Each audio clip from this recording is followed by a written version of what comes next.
સાથ મારો તું છોડી ગઈ મને. Hello, good morning sir. Good morning. Good morning. કોણ કરણભાઈ બોલો? હા બોલું છું ને. સર હું ઉધારી બેંકમાંથી બોલું છું. હા બોલો ને. કરણભાઈ પૂછવાનું એ હતું કે તમે જ્યાં બેંકમાં પૈસા મૂક્યા છે એ હું કામ મૂક્યા છે? તમારા ઘરે ડબ્બો હોય ને એમાં મૂકી દેવાય. કરણભાઈ તમારા અકાઉન્ટની હાલત જોઈ છે ને, સરકારે તમારી જેવા ગરીબ હાટો હે ને સ્કીમ બારી કાઢી છે. સ્કીમ બહાર પાડી છે? હું સ્કીમ બહાર પાડી છે? જેમ બહુ પૈસા વાળા હોય ને એના ઘરે ઇન્કમ ટેક્સ ની રેડ પડે ને, એમ તમારી જેવા ગરીબ હોય ને એમના ઘરે જઈને ટાંટિયા ભાંગી નાખવાના છે.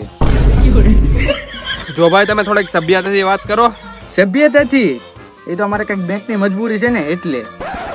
નકર તારી જેવાના તો છે ને રોડ ઉપર પથરા મારું.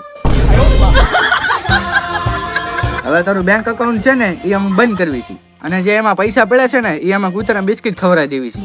અરે એમ કૂતરાને બિસ્કિટ ક્યાંથી ખવડાવતા? હું આવીશ ને મારા પૈસા લેવા. ના ના, પૈસા લેવા ન આવતો એમાં તારું જ નુકસાન થાય. મારું કઈ રીતે નુકસાન થશે આમાં? તારા જેટલા પૈસા છે ને એની કરતા ડબલ તો રિક્ષા ભાડું થઈ જશે. કેટલાક છે આવા નવા?